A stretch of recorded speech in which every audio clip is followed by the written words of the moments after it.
High school sports, we've got it covered. Overtime starts now. Yes, it does. Hello and welcome to Overtime, the place for hardcore and casual high school basketball fans. I'm Scott Leber.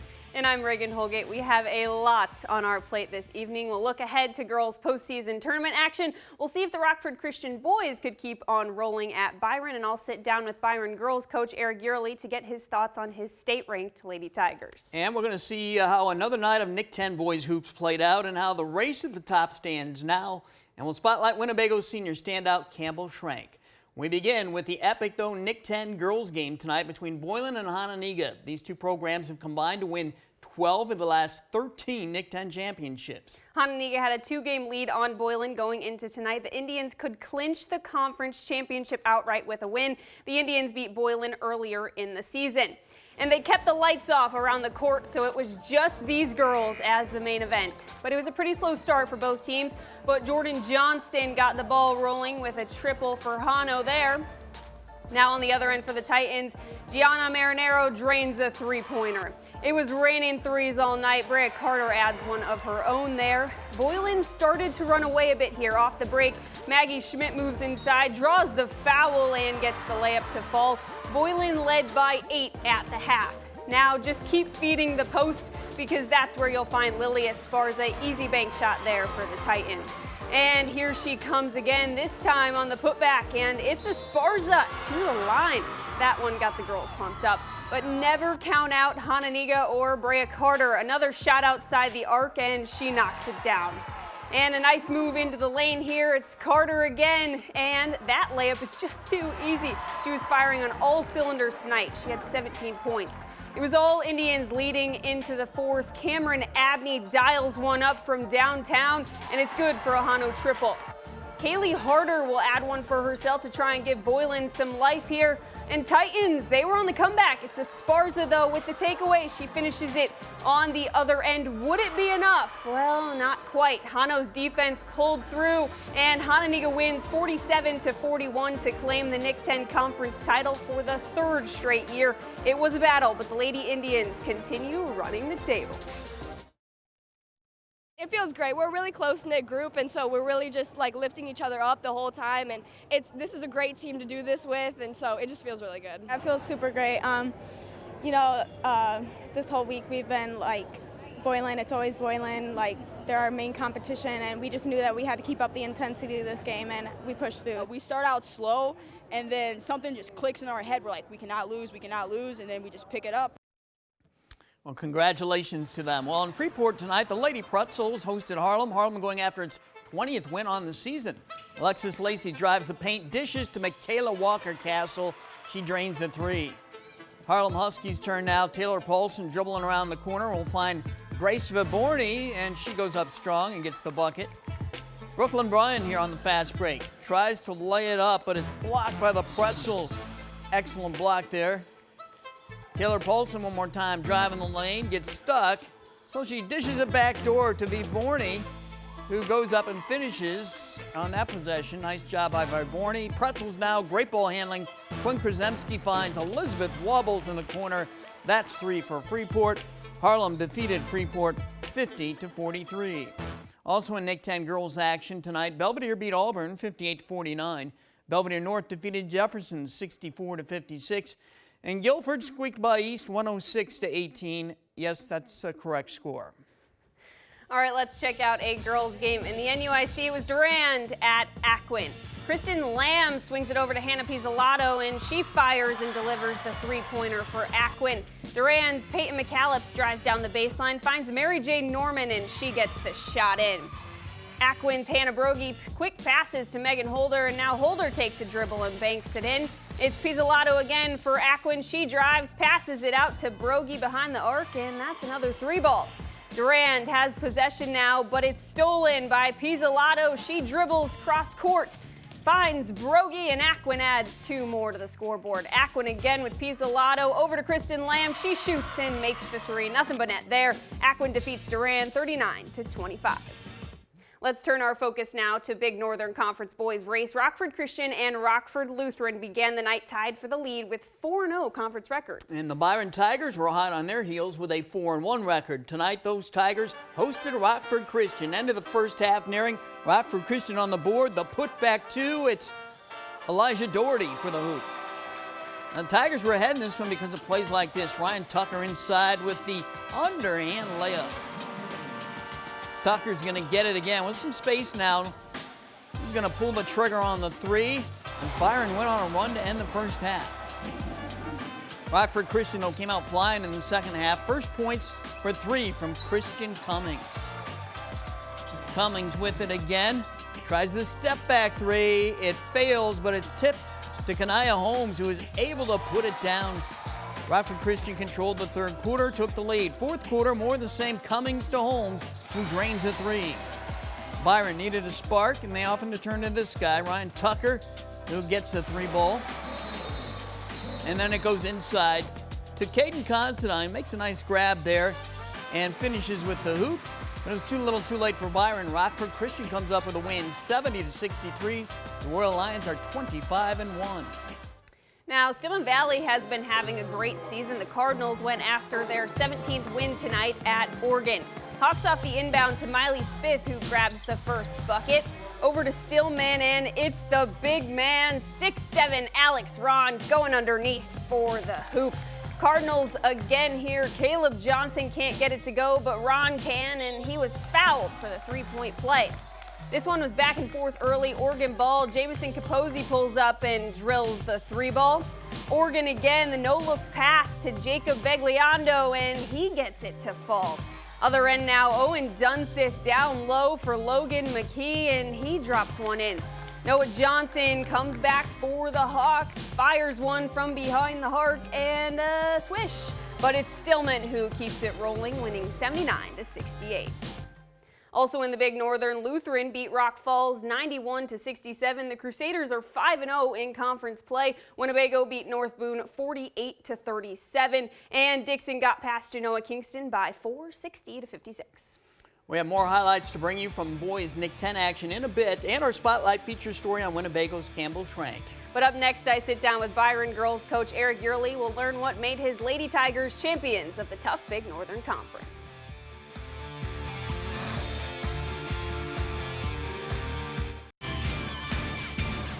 Well, the Lady Tigers of Byron haven't taken the court at Redbird Arena since 2017 when they repeated as state champions. Winnebago's been the team that's kind of stood in their way the past couple postseasons. But the Lady Tigers have been playing some of their best basketball recently. They came in this week ranked 4th in the state in Class 2A. I had a chance to sit down with head coach Eric Yearley to learn more about what makes this team so special. First, I believe some congratulations are in order as your Lady Tigers are Big Northern Conference champions. One game out of it last season, but they're back on top. And just talk about, you know, the emotions and the pride that you have to have for this team for an accomplishment like that. After we finally won last night against North Boone, and I just told them that winning our conference is a big deal to me. At the beginning of the year, you know, I don't know if people picked us to win or not, but to be honest, it's because we got good senior leadership. And when you have good seniors, they're able to win those tight games down the stretch. And, you know, the kids were happy. We took a selfie in the locker room like we usually do, a couple crazy pictures and posted them on Twitter. And so it's exciting. I'm happy for the kids. They deserve it. They put all the work in. And what a competitive and tough conference this has been so far this season. What do you think has set your girls apart? In June, we kind of knew we had something special brewing, so we pushed them pretty hard. And you know, it's the kids. I'll be honest, we don't do anything special here. We have great parents who start these kids playing when they're really young, and then when I get them, it's just kind of fun. We just get to coach and go out there, and they're already super talented because they put in the work. And I want you to dive in a little bit more into your senior leadership. Talk about, you know, that core group of girls and just what it's been like with them, you know, so far this year. You know, Ella and Ava played as seniors, so they knew it, or played as freshmen, so they knew what it was like to be walking in the gym and you have these seniors, and so they kind of returned the favor. And I think that's what makes our program special, is you have seniors who watch the people before, how they did it, and they just kind of pass the torch on the next group of freshmen. And talk to me about Macy. She seems like she's just a little bit of a firecracker, can really get this team going, and she's just a freshman. Yeah, I love Macy, and how could you not? You know, I knew she was good in 8th grade, and you know, I watched her play some Wildcat ball. So we kind of brought her with us this summer, and honestly, since the first game, I looked at Cease and I said, we got someone special here. You guys probably don't realize this, but she chose number 4. And if you wear number 4 in our program, you know, that's Megan Considine's number, that's Lexi DeVries's number, that was Izzy McKinley's number. Those are all kids that played 4 years, you know, varsity ball, and it's kind of an honor to wear number 4. So she kind of changed it up when she came in and said, I want to be 4 this year. So just another number 4 that is going to do great things for Byron. And you have about, you know, a week and a half before your first regional game. How are you feeling, you know, as we come upon that time? You know, I just spent an hour in film thinking Stillman was going to be coming here, and next thing you know, I'm pretty sure Bago's going to be coming back here. And Bago's had our number in the postseason the last 4 years. They're the ones who knocked us out every time. So really, until we can get over that hump and beat Winnebago in the postseason, we haven't taken the next step to be back where we were, you know, 5 years ago with the state championship. I know your season isn't over yet, but when you look back, you know, through the last few months, is there any moment that stands out in particular to you? Like I keep saying, we have great seniors, and that's what's going to help us win in the postseason. And you know, on senior night, one of the parents kind of called me out. He goes, I saw you starting to get a little bit teary-eyed, and I try to hide it the best I can, but the thing for me that most people don't see is we have a great relationship with these kids, and I think sometimes coaches get caught up in X's and O's and in scouting, and they forget that it's really about kids. And if you build a relationship with kids, they're going to play hard for you, and they really know that, like, I would do anything for them. So it's just been a great journey with them, and that's kind of what I'll remember is just, you know, the beginning of the year to the end and the growth that we've had. He was even getting a little bit emotional there towards the end. You can really see just how much he cares about these girls in this program. Yeah, it's about more than just wins and losses for him, which is really the way it should be in high school hoops. We're back to the highlights next with 3 NIC-10 boys games. Could Auburn and Boylan avoid upset bids against Belvedere and Hononegah?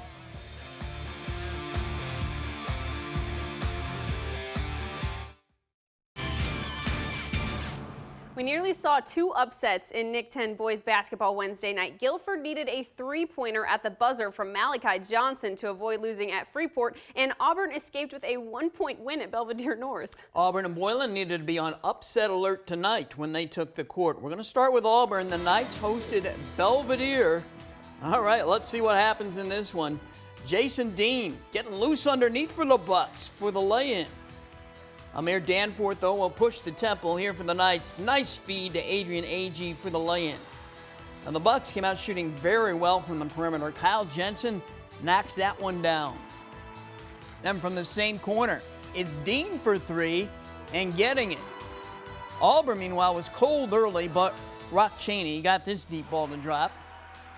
Now, Dean was impressive for the Bucks, handling the pressure defense of Auburn and hitting those shots. Nails another one from the perimeter. Next, he's going to drive, pull up, and sink the 16-foot jumper. The Bucks went up by 10 early. And how about this? Belvedere did pull off the upset, beating Auburn at the Castle 65-55. Now, Boylan was at home hosting Hononegah. Taylor Castro had that game covered, and she joins us now. Hi, Taylor. Hi, guys. Boylan is one of the teams still in the running for the NIC-10 championship. A win tonight could pull them within 1 game of first place. They needed this one. And it seems like the student sections knew the stakes were high. They both showed out tonight. Johnny Kurstis will get things started for the Titans. He snags the steal, takes it to the other side of the court for an easy 2 points. End of the first quarter, Isaiah Huey hits the 3 at the buzzer. The Hononegah fans went absolutely wild. Shortly after that, it'll be Huey again from 3. And he was able to take his time on that one. Darian Tholen coming up with a huge block for the Indians. But Hononegah could not stop Mark Harris tonight. He grabs the rebound and crosses up 3 defenders as he drives to the basket. He was getting every shot to fall. Second half now, and it'll be Harris again, breaking out some moves there in the paint, and that's 2 more for him. Jamar Johnson on defense says no to that one. Harris showing off on both sides of the ball. He grabs the steal and the layup. What a game he had tonight. Once they heated up, there was no stopping the Titans. Boylan beats Hononegah 73-44. Boylan sweeps the season series from Hononegah. The Titans have now won 18 games this season. Scott and Reagan. Yeah, big win there for Boylan. Thanks, Taylor. We mentioned moments ago that Freeport almost upset Guilford Wednesday night. That was a heartbreaker for the Pretzels, so they try to regroup tonight for a game at Harlem. You got to appreciate, folks, a drummer who does his thing blindfolded. That's Harlem's Ethan Amundsen. Love that. All right, let's get on to the hoops action. It was tied at halftime, but Harlem came out hot in the third. DeAndre Young is going to share with Brandon Winters. Yeah, that'll work every time. Winters going to come right back, get another one down low. Then Dane dial it up from deep. Daling hits. He had a 21-point effort. Caden Klein going to go baseline. He scores. He also had 21 points in this game. Young on the money with a delivery there to Winters. Harlem led by 11. Now, Freeport did battle back. Jaden Marion with the steal. He races to the other end for the points. And big Jalen Dewey will score inside. He had 15 points. But DeAndre Young and the Huskies would take this game. Hey, drummer, take us home. Harlem defeated Freeport. I'm so impressed. 68-55. All right, Guilford East and Jefferson and Belvedere North had tonight off, so the updated Nick 10 boys standings look like this. It's Guilford still in front with a 12-2 record. Auburn and Boylan are tied for second at 11-3. East is 2 games back at 10-4, and Harlem rounds out the top 5 at 7-7. Well, that will do it for the highlights, but don't go away. Our Spotlight segment is next. We're going to get to know Winnebago's multi-talented Campbell Schrank. You're watching Overtime.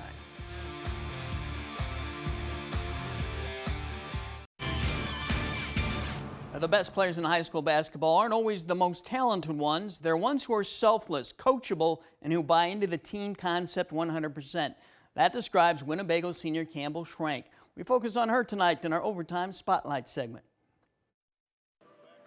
Winnebago holds a very special place in my heart. Winnebago has won a lot of basketball games over the past 4 seasons. Schrank has played a big part in them.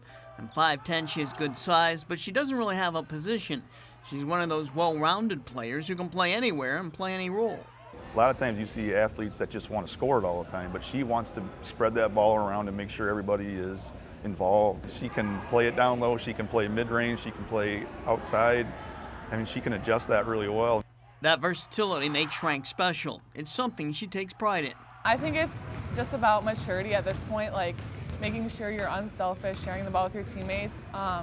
With this kind of year, I wouldn't say I'm the most predominant scorer on our team. We have everyone that can score and nights that people are going to get hot. So sharing the ball is definitely a key part of this team and how we're going to be successful. Opposing defenses try to key in on Schrank. They'll do whatever they can to try to throw her off her game. Just a lot of in the face, not letting me catch the ball a lot, pressure. It's definitely been a test. It's just helping me grow. Schrank comes from an athletic family. Her brothers Cole and Reed are athletes. Her mother Rachel played basketball, and her father Corey played football and baseball as a teenager at Guilford, and then he played baseball at Southern Illinois. Corey also went on to coach Guilford's baseball team. I'm a daddy's girl. He's definitely my biggest cheerleader and supporter and everything, so it's a very special relationship with these. How did you fall in love with the sport of basketball? It's just something that was like a home to me. Like, I could go on the court and be here for hours and just shoot and not get tired of it. It's just something that I grew up with and something that it grew on me, and I just I never stopped playing it and I never stopped loving it. Last season, Schrank had the ultimate experience in high school basketball. She got to go to state. She helped Bago finish in second place in Class 2A. It's an outstanding experience, just like from not even being on the basketball court, just being down there with your teammates, talking to other teams. And then on the court, it's a whole like atmosphere that you're not even you're so eye-open to it that you don't even know kind of what to think. You just have to play. This season, Schrank had another memorable moment when she scored her 1,000th career point in a home game against Boylan. It was definitely a surprise. I did not know it was coming at all. So, and I had one of my best friends acknowledge that accomplishment when I got it, Renee. So it was a bittersweet, special moment that I could share with my teammates. Schrank will continue to play ball next season at Division III DePaul University in Indiana. At DePaul, she plans to study kinesiology, the study of body movement, and work toward becoming an athletic trainer so she can stay involved in basketball and sports for years to come. Going through injuries myself, seeing other people going through injuries, it's just kind of like I wanted to learn about like prevention and all that kind of stuff. I knew I wanted to do something medical, but I wanted to keep athletics in my life, so that was kind of just the right path for me. And I have no doubt she's going to excel as a trainer based on her drive and selflessness on the court. Agreed. Schrank is also a standout in track and field. Last year, she qualified for state in both hurdle events. We'll be right back. Well, girls' postseason tournament play starts next week or the week after that. Yesterday, the sectional seedings came out. In Class 1A polo sectional, Amboy is the #1 seed in subsectional A. Pecatonica is the #2 seed. Then comes Aquin Polo and Christian Life. There are 13 teams total in that subsectional. In subsectional B, the polo sectional, Galena is the #1 seed. The Lady Pirates have been ranked #1 in the state most of the season. Orangeville grabs the #2 seed. The next highest seeds are Lena Winslow, River Ridge, Scales Mound, and Morrison.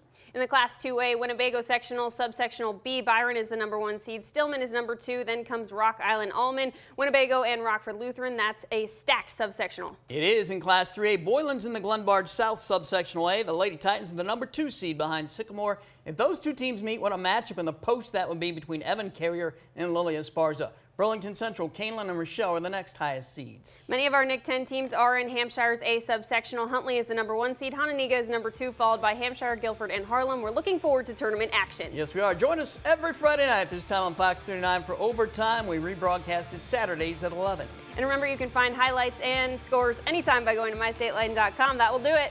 Have a great weekend.